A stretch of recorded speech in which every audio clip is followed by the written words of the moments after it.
எல்லாருக்கும் மாலை வணக்கம்.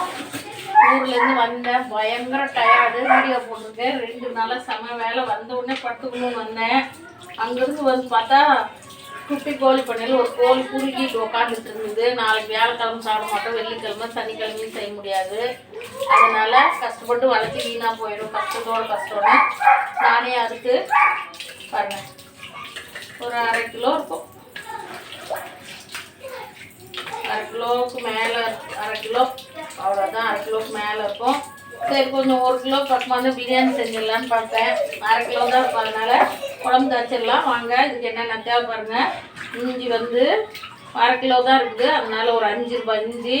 பூண்டு ஒரு 4 பல்லு உரிச்சிக்கிட்டேன். சின்ன பல்லில் ஒரு 20 பல்லு இருக்கும். வெங்காயம் ஒரு சின்ன வெங்காயம் நல்லா போடலாம், ஒரு 100 வெங்காயம் போட்டுக்கிட்டேன். இது எல்லாமே இப்போ அரைச்சி எடுத்துகிட்டு வந்துடலாம். வந்துட்டு என்ன பண்ணலாம் பார்க்கலாம். இந்த சேனல் பார்க்குறவங்க லைக் பண்ணுங்கள், கமெண்ட் பண்ணுங்கள். புதுசாக பார்க்குறவங்களாம் சப்ஸ்கிரைப் பண்ணுங்கள். நிறைய பார்க்குறீங்க, ரொம்ப சந்தோஷம். பார்க்குறவங்களாம் ஒரு லைக் பண்ணி விடுங்க. வாங்க, சூப்பராக நாட்டுக்கோழி வெட்டைக்கோழி தான் செஞ்சு சூப்பராக சாப்பிட்லாம். நாட்டுக்கோழி, அதனால் சீரக மிளகெல்லாம் கொஞ்சம் நல்லா 2 ஸ்பூன் சீரகம், குட்டி ஸ்பூனில் 2 ஸ்பூன் மிளகு, ஒரு 4 ஸ்பூன் ஒரு 50 கிராம் தனியா. என்ன செய்வீங்க அப்பட்டா? உனக்கு தெரியாதாடி தங்கம்? பிரியாணி தானே? பிரியாணி இல்லைம்மா, கறி கம்மியாக இருக்குது. நாளைக்கு வியாழக்கிழமை யாரும் சாப்பிட மாட்டோம். அப்பாவும் வியாழக்கிழமை இப்போ சாப்பிட்றதில்ல, பாபா கோயிலுக்கு போகிறாரு. அதனால் கறி கொஞ்சம் தான் இருந்தது. ஒரு கோழி ஒரு மாதிரியாக உட்காந்துட்டு இருந்தது. ஊர்லேருந்து வந்து பார்த்தோன்னா வந்தோடனே கோழி பண்ணைக்கு போய் பார்ப்பேன். கோழி கொஞ்சம் சோகமாக இருந்தது. 3 நாள் ஏதாவது ஆகிட்டா குப்பையில் தான் தூக்கி எறியணும் கஷ்டப்பட்டு. அதனால் செக் வெட்டி சரி ஒரு குழம்பு வச்சிடலாம். எனக்கு சளி வேஸ்ட் பண்ணக்கூடாது. இல்லை நல்லா தான் இருந்தது. காரம் செய்யலக்கா குழம்பு அப்படியே கிரேவி பண்ணிடுறேன். கறி கம்மியாக இருக்கனால பிரியாணி டேஸ்ட் வராது. ரொம்ப வறுத்துறாதீங்க, பச்சை குறைக்கும், டேஸ்ட்டு மாறிடும். போதும், வாசனை வரும். நல்லா வறுத்தாச்சு. சீரகம், மிளகு, தனியாலாம். இப்போ இவங்களெல்லாம் அரைச்சிட்டு வந்துடுவோம். சின்ன வெங்காயம் எல்லாம் கறி கொஞ்சமாக இருக்கனால எல்லாம் ஒன்றா போட்டு அரைச்சிட்டு வந்தேன். நம்ம கறி அதிகமாக இருந்தால் தனித்தனியாக மசாலா இருக்கணும். கட்டாயம் நாட்டுக்கோழின்னா கட்டாயம் நல்லெண்ணெய் ஊற்றி செய்யுங்க. நாட்டுக்கோழி நல்ல சூடு, உடம்புக்கு நல்லது தான். நல்ல சூடு. பாருங்கள் எவ்வளோ டயர்டாக இருக்கேன், என்ன செய்யறது? யாருக்கும் செய்ய தெரியாதா? அதுக்கு ஒரு கோழி இருக்குது 80 ரூபா. அது 1/2 கிலோவுக்கு 80 ரூபா கொடுக்கணும். பையன் பிடிச்சி தர சொல்லி ஒரே தொல்லை, டயர்டாக வந்துருக்குறேன்னு. இருந்தாலும் 80 ரூபா கொடுக்குறதுங்களா? 1/2 கிலோ தான் வந்திருக்கு. அதனால கஷ்டப்பட்டு நானே அறுத்துட்டேன்.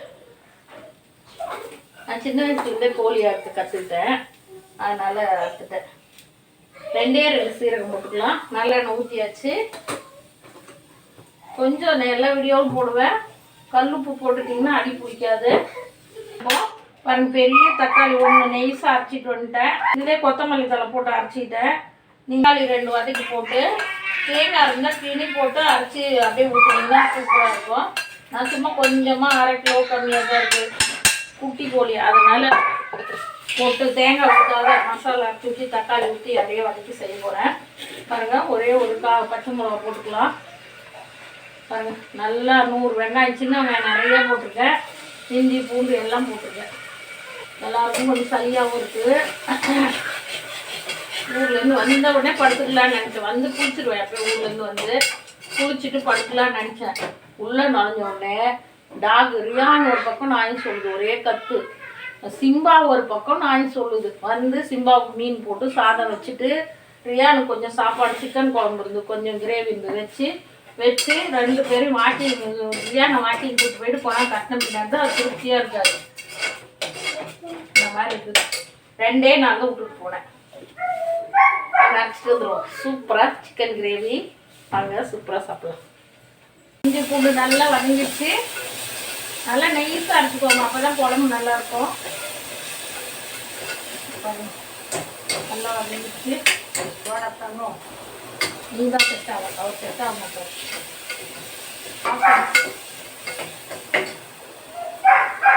தக்காளி பாருங்கள், நெய்ஸாக அரைச்சி வச்சுருக்கேன். சின்ன தக்காளி இருந்தால் 3 தக்காளி அரைங்க, பெருசாக இருந்தால் 2 அரைச்சிக்கோங்க. மெட்ராஸ் வந்தோடனே வேர்த்து கொட்டு. ஊர்லலாம் ஒன்றோட வேர்க்கவே இல்லை. 2 நாளாக ஊருக்கு போனாலும் உடம்பு நல்லா இருக்குது. இங்கே வந்தால் ஏதோ டேஞ்சர் பண்ணிட்டேன். ஃபுல்லாக கலர் மாதிரி எப்படி திரண்டு வந்துச்சு எண்ணெய். சிக்கன் போட்டுக்கலாம். நல்லா 2-3 தடவை கழுவி எடுத்து வச்சுருக்கேன். ஒரே செகண்ட் ஒரு அரை மணி நேரத்துக்குள்ளேயே க்ளீன் பண்ணிட்டு வந்துட்டேன். கடைக்கு போனால் 80 ரூபா ஒரு கிலோவுக்கு. கடவுள் என்ன ஜென்ஸாக படிக்கிற லேடிஸாக படிச்சுட்டாரு. என்ன பண்ணுறோம்? அப்பா சேரக்கு ப்ளீஸ் செம்ம வாசனை.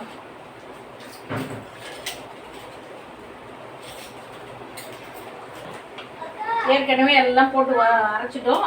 சும்மா ஒரு கால் ஒரு இந்த ஸ்பூனில் ஒரு குட்டி ஸ்பூனில் ஒரு அரை ஸ்பூன் அவ்வளோதான். ஏற்கனவே எழுதி வச்சுட்டேன். பிரியாணி கரம் மசாலா பேத்தி எழுதியிருக்கா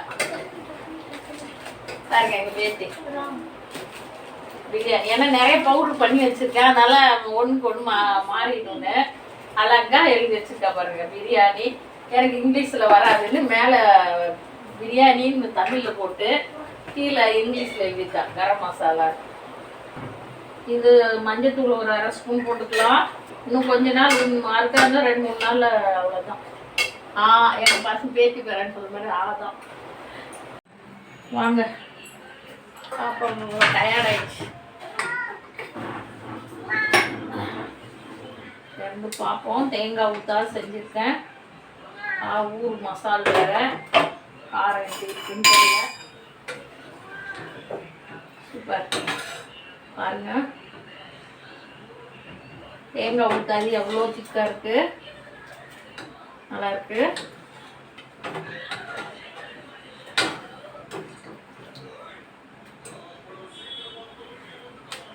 நாட்டுக்கோழியே என்ன செஞ்சாலும் எலும்பு தான் நிறையா இருக்கும். சாதம் சூடாக இருக்க அரை வச்சுட்டு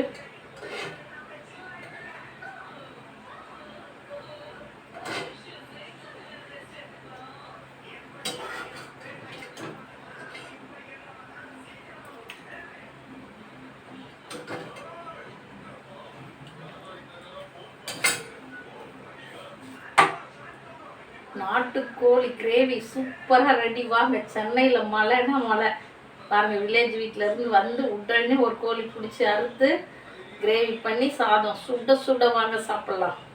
சூப்பராக. இந்த சேனல் பார்க்குறவங்க லைக் பண்ணுங்கள், கமெண்ட் பண்ணுங்கள், ஷேர் பண்ணுங்கள், ஒரே ஒரு சப்ஸ்கிரைப் பண்ணி விடுங்க. ஈஸி மெத்தேடில் இதுக்கு தேவையானதெல்லாம் கொத்தமல்லி ஒரு 100 கிராமு, 50 கிராம் கொத்தமல்லி, தனியா, சீரகம் ஒரு 2 ஸ்பூனு, மிளகு 2 ஸ்பூனு, சோம்பு 1 ஸ்பூனு எல்லாம் நல்லா வறுத்து நல்லா நைஸாக அரைச்சிக்கணும். சின்ன வெங்காயம் ஒரு 50 கிராமு, பூண்டு ஒரு 10 பல், இஞ்சி ஒரு 5 ரூபாய் இஞ்சி 3 நைஸாக அரைச்சிக்கிட்டேன். தக்காளி ஒரு 2 நைஸாக அரைச்சி எல்லாத்தையும் தனித்தனியாக வறுத்து நல்லா நல்லெண்ணெய் தான் ஊற்றணும். நல்லெண்ணெய் ஊற்றி வறுத்து நல்லா ஒரு 10 விசில் விடுங்க. நாட்டுக்கோழி கொஞ்ச நாள் கோழி பெருசாகிடுச்சு, அதனால் 10 விசில் விட்டால் தான் வெந்தது. வாங்க அவ்வளோதான். சூப்பராக சாப்பிட்லாம். அதுலேயும் நான் ஊர் மிளகாய் போட்டேன். 3 மிளகாய் செம காரமாக இருக்குது. இங்கே மிளகாய் இருந்தால் 5 மிளகாய் போட்டுக்கோங்க. எல்லாம் நான் அதுலேயே வறுத்து அரைச்சாச்சு. அங்கே சூப்பராக சாப்பிட்லாம்.